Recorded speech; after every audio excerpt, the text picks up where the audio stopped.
नमस्कार दोस्तों, हॉकफीड न्यूज़ में आप सभी का हार्दिक स्वागत है। हाल ही में नई दिल्ली में आयोजित एक कार्यक्रम में आरएसएस के एक बड़े लीडर ने एक ऐसी बात कही जो कि बातों बातों में बहुत बड़ी बात है। इस बात के मायने तो कई हो सकते हैं, लेकिन आइए समझते हैं कि आखिर संघ के इस बड़े लीडर का ये कहने के पीछे क्या उद्देश्य था। सबसे पहले हमारे चैनल को सब्सक्राइब करें और कमेंट में लिखें आरएसएस जिंदाबाद।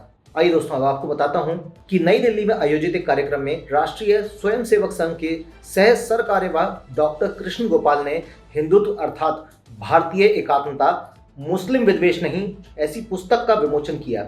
इस अवसर पर उन्होंने कहा कि हिंदुत्व जो है वो वैश्विक एकात्मता का प्रतीक है। ये भारत का मूल दर्शन और प्राण तत्व है। इसका मूल मंत्र वसुधैव कुटुंबकम है।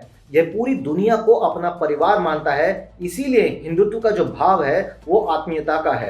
आगे उन्होंने कहा कि भारत की परंपरा अथवा संत पुरुषों ने केवल अपने समाज और शिष्यों के कल्याण की बात नहीं की, बल्कि पूरे विश्व के लोगों में अपना परिवार देखा। इस विचार से पूरे विश्व को हम एक कर सकते हैं, अन्यथा भारत और उसके अन्य पड़ोसी देश झगड़े और विवाद में फंसे रहेंगे।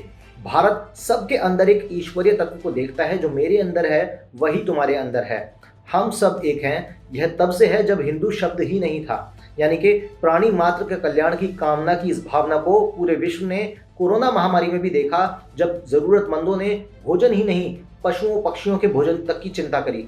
तो इसी प्रकार के एकात्मवाद, मानवतावाद और पूरे सृष्टि के कल्याण की बात राष्ट्रीय स्वयंसेवक संघ करता है। और आरएसएस के अखिल भारतीय कार्यकारिणी मंडल के सदस्य श्री इंद्रेश कुमार ने आक्रांताओं को लेकर कहा कि कोई किसी के घर पर कब्जा कर ले, उसे ध्वस्त कर दे, ये कहाँ का लोकतंत्र है। उन्होंने ये भी कहा कि हम अपना घर पाने के लिए लड़ेंगे, पीढ़ी दर पीढ़ी लड़ेंगे। इस सत्य को ये हम कब समझेंगे? कब तक लोगों को अंधेरे में रखेंगे? कभी तो सत्य को सामने आने देंगे। हम सब का डीएनए एक था और एक रहेगा, इसीलिए इसे जितना जल्दी समझ लें हम सब के लिए उतना ही अच्छा होगा। समारोह को हिंदुत्व अर्थात भारतीय एकात्मता, मुस्लिम विद्वेष नहीं नाम की पुस्तक के लेखक डॉक्टर एसएन पठान सहित कुछ अन्य लोगों ने संबोधित किया।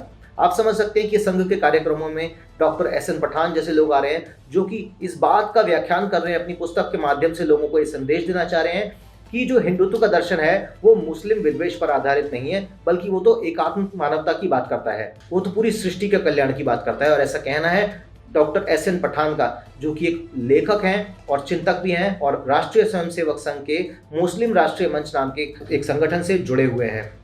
तो जिस तरीके की विचारधारा का निर्माण और प्रसार प्रचार इस समय संघ कर रहा है, वो इस समय की आवश्यकता बनी हुई है।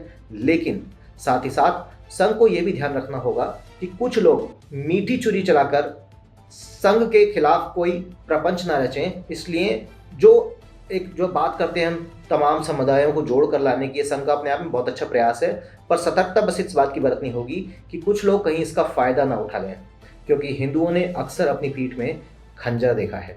दोस्तों, आपको ये खबर कैसी लगी हमें बताएं कमेंट में। साथ ही साथ चैनल को सब्सक्राइब करें, बेल आइकन दबाना बिल्कुल ना भूलें।